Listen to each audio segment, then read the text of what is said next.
have a look at those temperatures because they will be warm, especially where we have that sunshine and where we have that southerly flow. And you can see that southerly flow coming around and up through the plains all the way into the upper Midwest. 46 in Minnesota, 47 in Chicago. Warmer in the Midwest than it is in Atlanta and Savannah, Jackson, Mississippi. Yeah, exactly. Nashville, 38, by the way, and there are some cool spots into Alabama and Georgia. That's where we have frost advisories posted. Montgomery, all the way up into Rome, Georgia as well. And today is going to be just phenomenal because it will be dry. It will be warm. We've been talking about playgrounds all morning, getting out onto the playgrounds. And the reason we've been talking about playgrounds is because this 20 to 30 degree warmth is due not only to that surface slip flow from the south, but we have this big trough digging in, which is like a seesaw. So you're down on this side, and then you're up on this side with your legs just dangling. And it's really incredible, the playgrounds, how beautiful they've got. When I was a kid, it was like dirt. We had this big metal dome that we'd climb up on top of, a seesaw, maybe the monkey bars, and that was kind of it. Did you guys remember that big metal dome that was just like a dome of metal you climb over? Oh, yeah. Yes. Yes. You just climb on it. And you hung upside down on it, remember? Yeah, you can hang upside down, that's for sure. That is true. That is very true. But if it's hot on the playground, you got to be careful because those bars, they can hurt, they can burn you. The slides too, going down those when it's really hot. And we are going to be above 60 degrees for over 200 million of us as we head through the next several days. And you might even say like, oh, I don't know, 60s and 70s, a slide, everything might not be that hot. But Jim, with that direct sunlight, you know, beating down on that equipment, it can get really hot really fast. Right. So my dad is a big reader like you. It does. It's going to feel like spring in a lot of places. And ahead on America's Morning Headquarters, we're going to spring into a new hour with Jen Carfagno and Alex Wallace. We're going to have a look at what's coming up at 9 o'clock. You guys always have such an entertaining show between your questions and the segments that you do. The question of the day today has to do with... Popping up, yeah.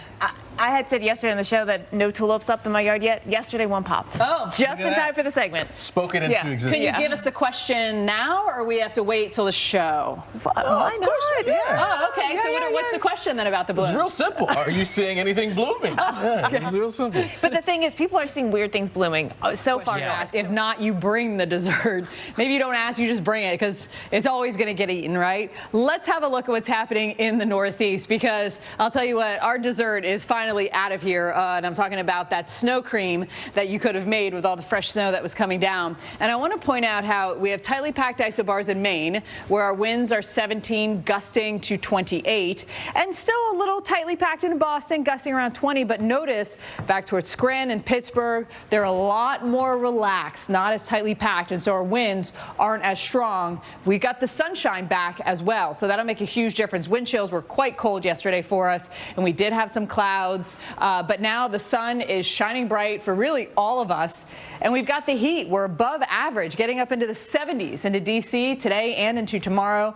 50s and 60s across the board. Even Bangor getting up into the 50s. So we are above average for us here. And all that warmth translates to rain and not snow. 2, 3, 4, 5, 6 inches since March 1st, and this is above average for a lot of places. By the way, in the South, Atlanta has seen over 6 inches. We've already seen a month's worth in Atlanta. And Montgomery, we are very close to a month's worth. We're like 1/100th away from a month's worth of rain. So a lot of these places have been getting soaked, the same areas over and over again, the same regions over and over again. And as you can see, we are going to get it coming in. It really kind of noses in Thursday evening, and then Friday is when most of you will be affected by this with the clouds and the showers. I know this isn't ideal. There's a lot of people traveling on Friday, but Jim, the weekend is looking mwah once this gets out. Yeah, let's get it out of here before the weekend. By the way, all right, welcome back to Pattern, everybody. You're home for the latest news in climate change and sustainability. I'm Jordan Steele. And I'm Steph Abrams. Let's get into today's hot topics. Okay, the saying goes, a woman's purse is the reflections of her life. Oh, really? Do you believe this? Well, mine's a fanny pack. Oh, then that is definitely a reflection of your life. I don't even know what that means, but okay. So we do a duel. Gosh, your life. A duel with it's like that. a shield. You're like, stop there. Who goes there? Who goes there, he says. But realistically, what can you fit in that purse? I think a phone would fit, but this is more I of don't like know if it you could. go to I a think this is fancy. fashion, yeah, I think you have a this is- phone and you've got like a credit Well, you card can't put and too your much in there ID. because everyone can see what's in there. Well, that's true. Do you know my big issue with purses? This one got me so shocked. This is why you got the fanny pack. They have no zippers. I can't get my. Is that it? That's my problem. Stop I it. cannot stand a purse or even a bag that does not zipper. I see people walking through the airport with just like the Yeah, it's bag that open. can't. Gravity and holds it I'm in like, place. That is going to be a disaster. You're going to lose stuff. I cannot have any sort of bag that doesn't have a zipper. Okay. Well, I'm glad you rock the fanny. Is there I any do rock the photo fanny. yet of you with the fanny Well, you've on seen your me with the fanny, right? I'm just saying 100 for times. everybody else. I'll take a picture of my fanny, and there's Okay. shame in my game. Hair dolled up. Let's go from on the to hot 80s. topic number 2. Some lucky people are still working from home, and those on the go need greener tech. One computer company is making the leap, and it could mean fixing your laptop will cost you less. Lenovo teamed up with...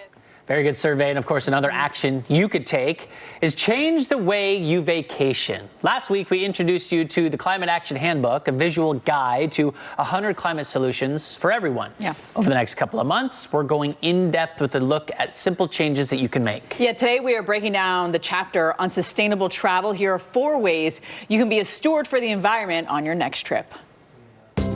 I love it. Now we got to figure out where we're going because spring break's right around the corner. Well, there's some people that have already had their winter break, and some people are having spring break next week. All these breaks. There seems to be a lot of vacation for these kids. There's midwinter. Right, Then which- there's post-winter.